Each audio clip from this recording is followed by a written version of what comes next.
వణుకు ఈరోజు ఈ వీడియో ఏంటంటే మనం ముందు చేసాం కదా ఎగ్జామ్ ప్యాటర్న్ ఎలా ఉంటుంది ఏంటి అని. అది చేసినా కానీ చాలా మంది చాలా క్వశ్చన్స్ అడిగారు about exams. So different people ఉన్నారు కదా, ఒక్కొక్కరికి ఇప్పుడు నేను చెప్తే ఏంటంటే నా వర్షనే చెప్తావు అన్నట్టు ఉంటుంది కదా. సో డిఫరెంట్ పీపుల్ ఉన్నారు, ఒక్కొక్కరు మీ వర్షన్ మీరు చెప్పండి. అసలు ఎలా ఉంటాయి ఎగ్జామ్స్, అసలు జర్మనీలో మాస్టర్సే కంప్లీట్ అవ్వదా, ఇట్లా చాలా ఏవేవో క్వశ్చన్స్ అడుగుతున్నారు అనమాట. సో అన్నిటికీ you people can answer and నా ఆన్సర్ కూడా నేను ఇస్తా. సో తను రీసెంట్గా వచ్చాడు, ఇంతకుముందు వీడియోలో చూసింటారు కదా, రాజశేఖర్, గోపి, మేజర్ చంద్రకాంత్ మేజర్ చేశాడను. సో మేము అందరం సేమ్ యూనివర్సిటీ, హోక్స్లే స్ట్రాల్సన్. మేము ముగ్గురం same department, renewable energy and డీమొబిలిటీ కోర్స్. తిను సిమ్యులేషన్ అండ్ సిస్టమ్ డిజైన్లో చేస్తున్నాడు. దాని రిలేటెడ్ డౌట్స్ ఉంటే ఈ వీడియో కింద పెట్టండి, ఆన్సర్ చేయాలా. Okay, so very first question నువ్వు చెప్పు. ఫస్ట్ ఎగ్జామ్స్ రాసావు కదా ఇక్కడ వచ్చాక, అసలు ఎలా ఉన్నాయి నీకు? ఏదైనా ఒక ప్యాటర్న్ ఉందా, లేకపోతే ఎలా అనిపించింది ఇనీషియల్ ఇంప్రెషన్ జర్మనీలో ఎగ్జామ్స్ గురించి చెప్పు. Coming to the exams, like compared to the India, it will be like మనకైతే ఇండియాలో అయితే చాలా క్వశ్చన్స్ ఉంటాయి అనమాట. 100 మార్క్స్ కానీ లైక్ ఒక 20-30 క్వశ్చన్స్ అని అలా ఉంటాయి. ఇక్కడికి వచ్చేసాం వెరీ ఫ్యూ క్వశ్చన్స్ ఉంటాయి. బట్ ఇక్కడ పాయింట్స్ కింద ఇస్తారనమాట. కొందరు ప్రొఫెసర్స్ పాయింట్స్ ఇస్తారు, కొందరు అయితే అసలు పాయింట్స్ మెన్షన్ చేయరనమాట. అంటే వెయిటేజ్ ఎలా ఉంటుందంటే మనకి ఇప్పుడు ఇండియాలో ఎస్ఎస్ అంటే 10 మార్క్స్ అని 10 క్వశ్చన్స్ 10 మార్క్స్ 100కి అలా ఇస్తే ఇక్కడ అలా ఉండదు అనమాట. Each question varies with weightage అనమాట. ఒక క్వశ్చన్కి ఎక్కువ వెయిటేజ్, ఇంకో క్వశ్చన్కి తక్కువ వెయిటేజ్ అలా ఉంటుంది అనమాట. మన we can't expect like which question will be having more weightage or less weightage. So కొంచెం స్టడీ అవ్వడానికి కొంచెం డిఫికల్ట్గా ఉన్నా కూడా మనం ఏమనుకుంటాం, ఒక 3 క్వశ్చన్స్ వచ్చాయి, 2 క్వశ్చన్స్ చదువుకుని రాస్తే పాస్ అయిపోతాం అనుకుంటాం.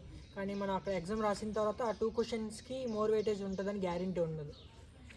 లెస్ వెయిటేజ్ వచ్చిస్తే మీరు ఆ 2 క్వశ్చన్స్ చదువుకున్నా, 3rd క్వశ్చన్ పోయినా మీరు ఫెయిల్ అయినట్టే. ఆ విధంగా వాట్స్ యువర్ కాల్? నువ్వు వచ్చి 2 years, 2.5 ఆల్మోస్ట్. ఓకే, నీ ఎక్స్పీరియన్స్ ఏంటి? నేను mechanical side simulation and system design course. ఆ కోర్స్కి రిలేటెడ్ ఉన్న సబ్జెక్ట్స్ మొత్తం we can clear it easily. But we have some subjects like mandatory thing, national accounting అని. అదొక సబ్జెక్టే కొంచెం సబ్జెక్ట్ పరంగా you are facing difficulty. Only subject. But normal గా ఇప్పుడు కంపారిజన్ కి చెప్పు. ఇప్పుడు ఇండియాలో మనకి వీ హ్యావ్ కదా ఒక 2 మార్క్ క్వశ్చన్స్ అని, దెన్ 4 మార్క్ క్వశ్చన్స్ అని, 8 మార్క్ క్వశ్చన్స్ అని, మనకు ఒక డిఫైన్డ్ స్ట్రక్చర్ ఉంది. ఇప్పుడు చాలా మంది నన్ను ఏం అడుగుతారంటే, ఏదైనా ప్యాటర్న్ ఉంటుంది కదా, అవి శాంపిల్స్ పెట్టండి అని. Do we really have such type of pattern? అసలు ఉంటుందా మనకి ఇక్కడ? Subject to subject. అండ్ ఇంకొకటి కూడా, ఒకటే subject for example if you did not clear అనుకోండి, ఇంకొకసారి రాస్తే నువ్వు అసలు అప్పుడు కూడా ఎక్స్పెక్ట్ చేయలేవు అనమాట. ఫస్ట్ టైం రాసిన అటెంప్ట్లో ఉన్న ప్యాటర్న్ నే సెకండ్ టైం ఉంటుందని కూడా ఎక్స్పెక్ట్ చేయలేవు. ఇక్కడ జర్మనీ మొత్తం జనరలైజ్గా ఒక ప్యాటర్న్ ఉండదు, అలాగని చెప్పి యూనివర్సిటీ మొత్తం కూడా ఉండదు. ఒక్కొక్కరు ఒక్కొక్క కోర్స్, ఒకరికొకరికి సంబంధం కూడా ఉండదు. అదే కోర్సులో ఒక సబ్జెక్ట్ నుంచి ఒక సబ్జెక్ట్కి కూడా ప్యాటర్న్స్ ఏమి ఉండదు. ఒక సబ్జెక్టే ఒకసారి అటెంప్ట్కి ఇంకోసారి అటెంప్ట్కి కూడా ఉండదు అనమాట. అంత డిఫరెంట్ ఉంటుంది. అండ్ నువ్వు చెప్పు, what is your call on this? Miss చేసిన అవి ఏమైనా చెప్పాలనుకుంటే? అసలు ఎగ్జామ్స్ ఈజీగా పాస్ అవ్వచ్చు, కానీ దాని ఎఫర్ట్స్ దానికి పెట్టాలి. ఎగ్జాక్ట్. ఒక ఎగ్జామ్ అంటే ఏంది? What you have learn you have to put on the paper. So నువ్వు ఏం నేర్చుకున్నా పెట్టాలంటే నీ ఎఫర్ట్స్ నువ్వు పెట్టాలి. ఓకే, 1 డే బ్యాటింగ్లు చేసి పోయి రాసేయడం అంటే అది అవ్వదు. సో ఇంకోటి ఏమంటే, ఫస్ట్ ఇంకా చెప్పారు కదా ఎగ్జామ్ ప్యాటర్న్ ఎట్లుంటుందో తెలియదు, క్వశ్చన్ పేపర్ ఎట్లుంటుందో తెలియదు అని. అది ప్రొఫెసర్ టు ప్రొఫెసర్ డిపెండ్. ఆ ప్రొఫెసర్ మెంటాలిటీ అంటే మీకు తెలియదు. యూనివర్సిటీకి రాగానే ఫస్ట్ సీనియర్స్ని అడగండి, questions keep on asking seniors. So అప్పుడే మీకు తెలుస్తుంది ఏ ప్రొఫెసర్ ఎట్లా అంటాడు, ఎట్లా కరెక్షన్ ఉంటుంది. ఇంకొకటి కూడా, మీరు ఫస్ట్ ఆఫ్ ఆల్ అంత భయపడాల్సిన అవసరం లేదు ఎగ్జామ్స్ గురించి. మీరు ఇక్కడ మాస్టర్స్కి రాగానే ఎగ్జామ్ పెట్టరు. ఆఫ్టర్ ఒక సెమిస్టర్ ఎగ్జామ్ ఉంటుంది. ఆ సెమిస్టర్లో మీ ఫోకస్ అంతా పార్ట్ టైం అని ఉంటే మీకు అప్పుడు భయపడాలి ఎగ్జామ్స్ గురించి. మీరు రెగ్యులర్గా క్లాసెస్ అటెండ్ అవుతుంటే అసలు ఆ ప్రొఫెసర్ ఏమి ఎక్స్పెక్ట్ చేస్తారు, వాళ్ళు ఏమి దాచేసి నేను ఎగ్జామ్లో ఏమి ఇస్తే అది రాయని కాదు. వాళ్ళు ఎగ్జామ్ ముందు కన్సల్టేషన్ క్లాసెస్ పెడతారు, వాళ్ళు క్లియర్గా చెప్తారు ఈ విధంగా ఉంటుంది నా ఎగ్జామ్ ప్యాటర్న్ ఈసారి, మీరు ఇలా ప్రిపేర్ అవ్వండి, అవుట్కమ్ ఇలా ఉండొచ్చు చెప్తారనమాట. ఎవ్వరు దాచిపెట్టేసి సడన్గా ఎగ్జామ్ రోజు వెళ్ళి చూసేయడం కాదు మనకి. కానీ ఇదే ప్యాటర్న్ నీకు లైఫ్ లాంగ్ ఫాలో అవుతారు అట్లేం ఉండదు, అది మారుతుంది అనమాట. And one day batting set అవ్వదు అంటున్నారు, మేము దాంట్లో ఎక్స్పర్ట్, నువ్వు చేయలేవేమో నేను చేస్తాను అనుకునే వాళ్ళు ఉంటారు. మీకోసం చెప్తున్నా, వన్ డే బ్యాటింగ్ ఎక్స్పర్ట్ ఎంతమంది ఉన్నా ఇక్కడికి వచ్చాక అనిగిపోతారు. ఇక్కడ వన్ డే బ్యాటింగ్ వర్కౌట్ అవ్వదు, ఎందుకంటే what is an induction machine, what are the characteristics of induction machine అని అడగరు. ఇండక్షన్ మెషిన్ పలాని ఒక సర్క్యూట్లో ఇండక్షన్ మెషిన్ బేస్ చేసుకొని ఆ సర్క్యూట్ డిజైన్ చేస్తే డిజైన్ పారామీటర్స్ నువ్వు ఎలా కన్సిడర్ చేస్తావు, లేదా ఈ డిజైన్ పారామీటర్స్ ఉంటే ఏ టైప్ ఆఫ్ కంట్రోల్ మెకానిజం వేస్తావు, ఆ కంట్రోల్ మెకానిజంకి ఏం ఫ్యాక్టర్స్ కన్సిడర్ చేస్తావు, ఇట్లా అప్లికేషన్ ఓరియంటెడ్ ఉంటుంది అనమాట. అసలు వాట్ ఈజ్ ఇండక్షన్ మెషిన్ అనేది నువ్వు పేపర్లో రాసుకోపో. We have this concept, cheat sheet అనేది మేము తీసుకెళ్ళచ్చు అనమాట. నీకు ఏమేమి ఫార్ములాస్ కావాలో నువ్వు రాసుకెళ్ళు, నువ్వు మొత్తం రాసుకెళ్తానంటే కూడా రాసుకెళ్ళు, వాళ్ళు కన్సిడర్ కూడా చేయరు నువ్వేం రాసినావని. దీని గురించి ఆల్రెడీ చెప్పాము, అది డిస్క్రిప్షన్లో పెట్టమంటున్నాడు, పెడదాం. బట్ ఈ చీట్ షీట్ కాన్సెప్ట్ ఏంటంటే, ఫార్ములాస్ అనేది మనం బై హార్ట్ చేయాల్సిన అవసరం లేదు, అవైలబుల్. నువ్వు మాస్టర్ ఎడ్యుకేషన్లో నేర్చుకోవాల్సింది దాన్ని ఎలా అప్లై చేస్తావు అనే దాని బేస్డే ఉంటుంది అనమాట. సో చెప్పాలనుకున్న ఏంటంటే పాస్ ఆ ఫెయిల్ కాదు, పాస్ మీరు చదివితే పాస్ అవుతారు, మీరు చదవకపోతే ఫెయిల్ అవుతారు. అండ్ వాట్ అబౌట్, చాలామంది ఇది అడుగుతారు కదా, మనకి ఎక్కువ మార్క్స్ వస్తే జాబ్స్ ఈజీగా వస్తాయా, what is your call on that? My opinion no, లేదు. అసలు ఇక్కడ ఎవరైనా కన్సిడర్ చేస్తారా? అసలు చేయరు. ఇక్కడ దేనికి మార్క్స్ అనేది కన్సిడర్ చేయరు అసలు. నేను ఇంటర్న్షిప్ ఫ్యూయల్ సెల్స్ రిలేటెడ్ నేను చేశాను, నేను fuel cell 4 just pass. It doesn't matter. నాకు ఇంటర్న్షిప్ వచ్చింది. What's your marks won't be any useful, అది ఏం పెద్ద మ్యాటరే కాదు అసలు. ఎగ్జామ్ ఒకసారి రాసి రిజల్ట్ వచ్చాక whether you pass or fail, you have to make appointment with professor that I have to look my paper. So you go on, just you can talk to them. You can talk to them directly. And ఇంకొకటి, ప్రొఫెసర్తో మాట్లాడేటప్పుడు నేను ఇంత రాశాను నాకు మార్కులు వేయండి అవసరం don't లేదు, beg. So explain like you can get more points on this. Like వాళ్ళు ఎలా ఉంటుందంటే, ఈ స్టెప్కి ఇన్ని పాయింట్స్, ఈ స్టెప్కి ఇన్ని పాయింట్స్, మీరు ఒక ఫార్ములా రాశారు, ఓకే ఫార్ములాకి ఇన్ని పాయింట్స్, నాకు కావాల్సిన ఆన్సర్ ఇది. ఒక 5 లైన్స్లో అయిపోయేదానికి 24 పాయింట్స్ పెట్టింటాడు. ఇట్ డజంట్ మ్యాటర్, నీకు పాయింట్స్ ఎక్కువ ఉన్నాయంటే, పాయింట్స్ అంటే ఇక్కడ మార్క్స్ని పాయింట్స్గా పెడతారు. పాయింట్స్ ఎక్కువ ఉన్నంత మాత్రాన నువ్వు ఎక్కువ లెంత్ రాయాలనేది కాన్సెప్టే కాదనమాట. 1-2 లైన్స్లో కూడా ఎండ్ అయిపోతుంది.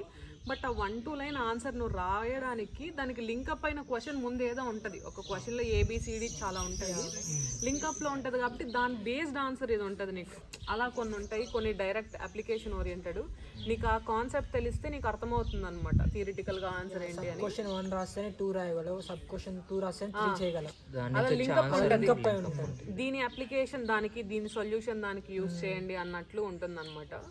అండ్ ఇందాక ఇది అడిగాను కదా, లైక్ చాలామంది ఇప్పుడు మార్క్స్ దానికి జాబ్స్, మాకు ఎట్లా జాబ్స్ వస్తాయా జర్మనీలో, అండ్ ఎక్కువ మార్క్స్ వస్తే ఈజీగా వచ్చేస్తాయా ప్లేస్మెంట్స్, జాబ్స్ ఈజీగా అడుగుతారు కదా. What is your call on that? Jobs మార్క్స్కి జాబ్స్కి అసలు సంబంధమే లేదు, స్కిల్స్ అనమాట. రెజ్యూమ్ ఒకటి జాబ్కి అప్లై చేసిన రెజ్యూమ్లో నువ్వు అన్ని సబ్జెక్ట్స్కి ఇన్ని మార్క్స్ వచ్చి అని పెట్టలేవు, స్కిల్స్ పెడతారు. ఎగ్జాక్ట్లీ. సో వాళ్ళ జాబ్ డిస్క్రిప్షన్లో ఈ స్కిల్స్ ఉన్నాయి, అదే స్కిల్స్ నీ రెజ్యూమ్లో ఉన్నాయంటే యు ఆర్ సెలెక్టెడ్ అంతే. సో ఇలా అట్లా కాకుండా మార్క్స్ వస్తే వచ్చేస్తుంది జాబ్ అనుకోవడం అనేది పూర్తిగా తప్పది. అండ్ ఆల్సో ఇంకోటి ఏమంటే, ఈ అక్క చెప్పింది కదా, అంటే ఈ ఏది రిలవెంట్ అదే రాయాలనేసి, ఇర్రిలవెంట్గా నువ్వు ఎంత రాసినా కానీ వేస్ట్. కన్సిడర్ కూడా చేయాలి. కొంతమంది ఏం చేస్తారంటే, we have like personal experience, international accounting అనే ఒక సబ్జెక్ట్ ఉంది. So which is these guys have mandatory and for hours it's free elective. ఏమంటే ఆ ప్రొఫెసరు రీకరెక్షన్కి అంటే వెళ్ళాము, అపాయింట్మెంట్ తీసుకొని వెళ్తే సో ప్రొఫెసర్ నేను కరెక్ట్గా రాసి అనేది, so why you detected less marks అంటే you have written irrelevant points అనేసి, so for that I am reducing the points అన్నాడు. ఓకే, ఇప్పుడు దీని ద్వారా చెప్పగలను ఏంటంటే మనం అవసరమైందే రాయాలి, అనవసరమైంది రాస్తే కూడా కొందరు మార్కులు కట్ చేసే లెక్చరర్స్ ఉంటారు. So it depends, finally depends on the lecture అనమాట. మీకు అది అంతా అర్థం కావాలంటే ఆ లెక్చరర్ మెంటాలిటీ ఎప్పుడు అర్థమవుతుంది, ఆయనకు చెప్పే క్లాసెస్ వింటూ ఉంటే రెగ్యులర్గా ఇట్స్ ఫైన్. See, ప్రతి ఒక్కరికి ఇక్కడ ప్యారలల్గా ఎర్న్ చేసుకోవచ్చు. ఫినాన్షియలీ బాగా సెటిల్ అయిపోయింటే ఎవరు రారు. ఫస్ట్ ఆఫ్ ఆల్ డిపెండ్ అయ్యే వాళ్ళు ఉంటారు, లేదా కొంతమంది ఫినాన్షియలీ బాగా సెటిల్ అయినా మన ఓన్గా సెటిల్ అవుదామని వచ్చే వాళ్ళు ఉంటారు. ఒక్కొక్కరికి ఒక్కొక్క కమిట్మెంట్ ఉంటుంది. ఫినాన్సెస్ ఎర్న్ చేసుకోవాలనుకోవడం ఇట్స్ టోటలీ ఫైన్. కానీ ఎప్పుడు మనకు వచ్చిన మేజర్ దేని గురించి వచ్చాం, ఇక్కడ మాస్టర్స్ చేయడానికి వచ్చాం. దాంతో పాటు ప్యారలల్గా ఎర్న్ చేసుకోండి, కానీ మనీ ఎర్న్ చేసుకుంటూ ప్యారలల్గా పార్ట్ టైంలో మాస్టర్స్ చేయకండి. సో అది ఫోకస్ బాగా చేయండి. And what is your call? చాలామంది అడుగుతారు కదా, ఒక యావరేజ్ స్టూడెంట్ అసలు పాస్ అవుతాడా, నేను అసలు సర్వైవ్ అవ్వగలనా, నాకు అసలు జాబ్ వచ్చిద్దా, ఇలా చాలామంది అడుగుతూ ఉంటారు అనమాట. మీరు ఏం చెప్తారు దానికి? ఇక్కడికి వచ్చిన తర్వాత యావరేజ్ స్టూడెంట్, టాపర్ ఇట్లా ఏముండవు. స్కిల్స్ ఉండి బేసిక్స్ తెలుసుంటే అర్థం చేసుకునే కెపాసిటీ, లెక్చర్ అర్థం చేసుకొని ప్రాపర్గా చేస్తే యావరేజ్ లేదు, టాపర్ లేదు. నేను చెప్పేది ఏంటంటే end of the day masters course తర్వాత నీకు రావాల్సింది లాజికల్ థింకింగ్ ఎబిలిటీ మాత్రమే. బికాజ్ మనకి బ్యాచిలర్స్లో ఏంటి, ఒక ప్రాబ్లమ్ ఇస్తే సాల్వ్ చేయడానికి దానికి ఏ ఫార్ములా వాడాలనేది మనకి తెలిసి ఉండాలి. ఇక్కడ చీట్ ద్వారా నువ్వే ఫార్ములాలు రాసుకొని పోతావు, దాన్ని ఎలా అప్లై చేయాలనేది తెలియాలి. ఏ అప్లికేషన్లో ఏ కాన్సెప్ట్ యూస్ చేస్తావు అనేది నీకు తెలియాలి. సో దానికి నీకు యావరేజ్ స్టూడెంటా, ఎక్స్ట్రాడినరీ స్టూడెంటా, అది అవసరం లేదనమాట. నీకు బేసిక్ అండర్స్టాండింగ్ స్కిల్స్ ఉంటే చాలు, ఈజీగా సర్వైవ్ అవుతావు. అండ్ నువ్వు టాపర్ అయితే నీకేం పిలిచి జాబ్ ఇవ్వడు, నీకు తక్కువ గ్రేడ్ ఉందని నిన్నేం వెళ్ళిపోమని చెప్పడు, పాస్ అయితే చాలు. అలాగని ఇప్పుడు వచ్చి జస్ట్ పాస్ అవ్వండి అని నేను చెప్పట్లేదు, ఒక క్లారిటీ కోసం చెప్తున్నాను అనమాట. You have to clear the subjects. ఇక్కడ మ్యాటర్ అయ్యేదంతా క్రెడిట్స్ అనమాట, గ్రేడ్ కాదు. ఒక సబ్జెక్ట్ పాస్ అయినా టాప్ మార్క్ వచ్చినా సేమ్ నెంబర్ ఆఫ్ క్రెడిట్స్ వస్తాయి. నీకు ఎండ్ ఆఫ్ ద డే చూసుకునేది నీకు ఎన్ని క్రెడిట్స్ అయినాయనే చూసుకుంటారు అందరూ. సో ఈ క్వశ్చన్ ఉన్న వాళ్ళకి డెఫినెట్లీ ఇది చాలా హెల్ప్ఫుల్ ఆన్సర్ అనే అనుకుంటున్నాం.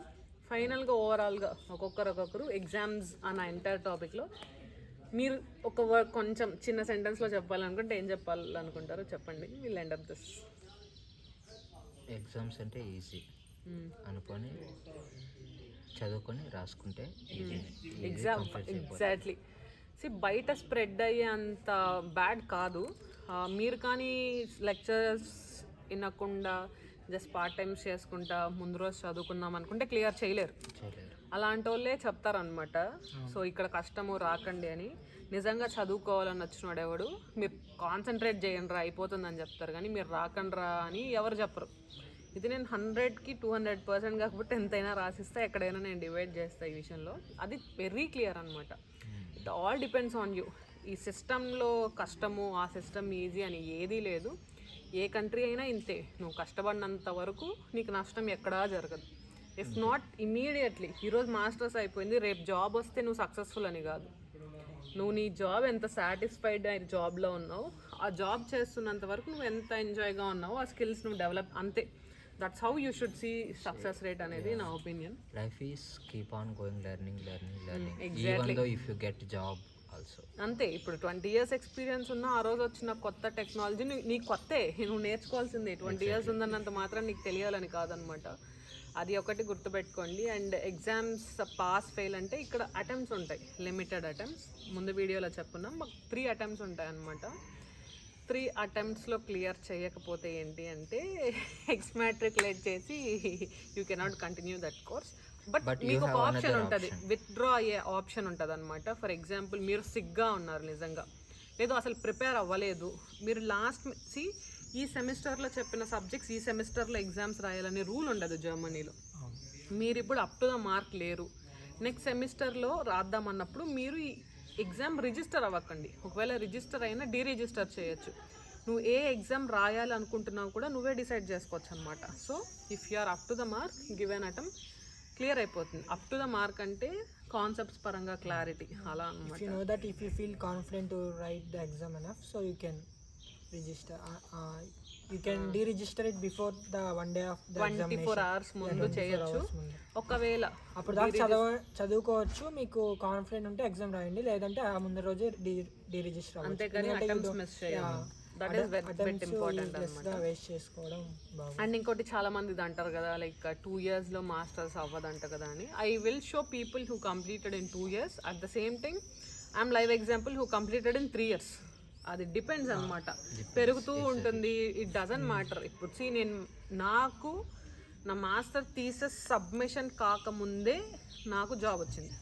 So technically I'm not a master graduate నాకు జాబ్ వచ్చినప్పుడు, కానీ నేను థీసిస్ డ్యూరేషన్ నుంచే నాకు వచ్చింది కదా. ఇట్ డజంట్ మ్యాటర్ అనమాట. అండ్ నేను కోవిడ్ బ్యాచ్ మాకు వచ్చినప్పటి నుంచి లేట్ అయినాయి. అండ్ నేను 2 internships చేశాను.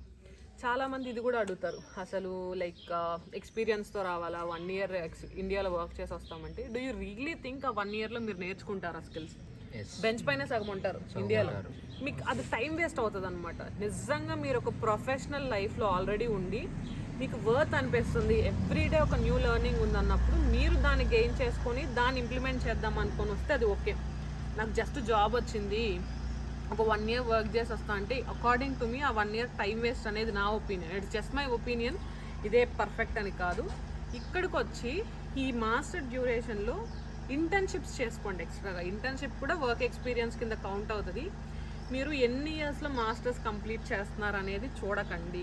ఆ డ్యూరేషన్లో మీరు ఎంత ఎక్స్పీరియన్స్ గెయిన్ చేస్తున్నారు అది కూడా కౌంటే కదా. నీ ప్రొఫైల్లో అదంతా ఎక్స్పీరియన్స్ కింద వస్తుంది, నువ్వు వర్కింగ్ కిందనే వస్తుంది అనమాట. సో అది అసలు ప్రాబ్లమే కాదు. 2 years 1 year అనేది మీరు ఎప్పుడు ఫినిష్ చేయాలనుకుంటే అప్పుడు చేయొచ్చు. మీ ప్రైమరీ గోల్ 2 yearsలో కంప్లీట్ చేయడం అంటే you have all the options to complete. అలా కాదు నేను చాలా స్కిల్స్ డెవలప్ చేసుకొని మాస్టర్ గ్రాడ్యుయేట్గా బయట పోవాలనుకుంటే టైం పడుతుంది, టైం తీసుకోవాల్సి వస్తుంది మల్టిపుల్ ఎక్స్పీరియన్స్ కోసం. 2 yearsలో కూడా కంప్లీట్ చేసుకొని స్కిల్స్ వెళ్ళే వాళ్ళు కూడా ఉన్నారు, అలా కూడా చేసుకోవచ్చు. ఇట్స్ కంప్లీట్లీ యువర్ చాయిస్ అనమాట. Anything finally all the best మీరు వస్తుంటే ఎగ్జామ్స్కి. సో నెక్స్ట్ వీడియోలో మళ్ళీ కలుద్దాం. And take care, by by.